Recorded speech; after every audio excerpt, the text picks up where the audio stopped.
Good morning student. आज हम question number 20 learn करेंगे। What are pure and hybrid plants. Pure plants क्या होते हैं? The plants are said to be pure for particular characters if they breeds pure for the characters.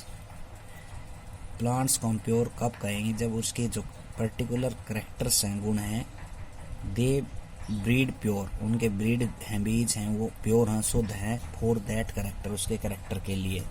For example, plant will produce only tall plant if has gene only tallness when self pollination is carried out। इस case के अंदर self pollination प्रक्रिया लगती है और जो plants है वो टाल प्लांट ही प्रोड्यूस करें अपने जीन के द्वारा, उनकी टालनेस ही डोमिनेट हो। The plants will produce only draft plant if pure that character. वे अपने करेक्टर के लिए या तो फिर ड्राफ्ट प्लांट प्रोड्यूस करें। हाइब्रिड प्लांट्स क्या होते हैं? If a plants has different allele for the same traits, same traits के अंदर अलग अलग प्रकार के एलील प्राप्त हो, उसको हाइब्रिड कहते हैं। For example, in pea plants if the genotype T then the self pollination it will be give rise both the tall plant and draft plants. अगर पी प्लांट्स के जेनोटाइप्स के अंदर, जीन के अंदर देखें तो ये टाल प्लांट्स लगाएं, एक शॉर्ट प्लांट्स, और सेल्फ पोलिनेशंस करवाएं तो उसमें टाल प्लांट्स भी प्राप्त हो और ड्राफ्ट प्लांट भी प्राप्त हो, उसको हम हाइब्रिड प्लांट्स कहते हैं। अगला क्वेश्चन है question number 9। What is meant by F1 और F2 जनरेशन। F1 जनरेशन का मतलब क्या होता है? When a cross is made between two individual plants और animals then the first pregnancy is called F1 generation. जब हम क्रॉस करवाते हैं किसी भी दो इंडिविजुअल प्लांट या एनिमल का, तो उसमें F1 प्रेगनेंसी प्राप्त होती है, उसको F1 जनरेशन कहते हैं। जैसे टाल प्लांट्स ले लिए हमने ड्राफ्ट, इन दोनों का क्रॉस पोलिनेशन करवाया तो एक बार हमें टी प्राप्त हुआ, एक स्मॉल टी प्राप्त हुआ, इसका मतलब है टाल प्लांट्स प्राप्त हुए। मतलब कि एक कैपिटल टी जो है वो टाल प्लांट्स के लिए डोमिनेट होता है। F2 जनरेशन के अंदर क्या होता है? The second final generation is created when F1 individual are self crossed. जो F1 जो है हमें प्राप्त हुई, F1 का F1 के साथ ही हम क्या करवाते हैं?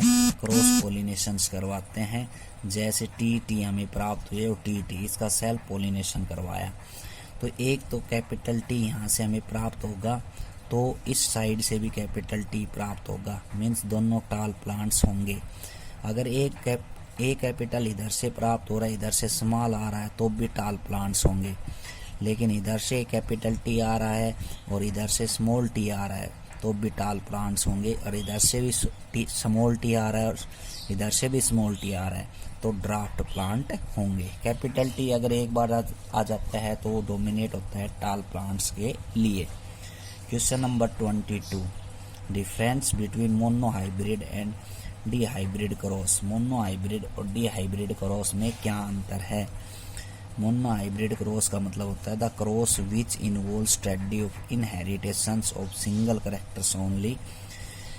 इस क्रॉस के अंदर इसकी स्टडी होती है इनहेरिटेशन ऑफ सिंगल करेक्टर की, मतलब सिंगल करेक्टर की ही मोनो हाइब्रिड के अंदर स्टडी इन्वॉल्व होती है। Study of inheritation plant height in pea plants. जैसे प्लांट्स की हाइट के बारे में हमने पढ़ा पी प्लांट्स के अंदर, तो एक क्रॉस बिटवीन ए टाल plant and A draft plants. तो हमने क्रॉस करवाया था एक टाल प्लांट का और ड्राफ्ट प्लांट का। ठीक है। अगला है dihybrid cross. Dihybrid cross में क्या होता है? The cross which involve study inheritation two character. एक टाइम के अंदर दो करेक्टर का होना डी हाइब्रिड क्रॉस कहलाता है। जैसे स्टडी की हमने seed colour and seed shape of pea की, शेप की और कलर की, तो एक cross between a plant with yellow and round seed with plant with green and wrinkle seeds. तो हमने देखा क्रॉस करवाया किसके बीच के अंदर? येलो और राउंड सीड के प्लांट के बीच के अंदर, किसके साथ? ग्रीन और रिंकल सीड के साथ। तो ये होता है डी हाइब्रिड क्रॉस। तो आज के लिए इतना ही। Thank you.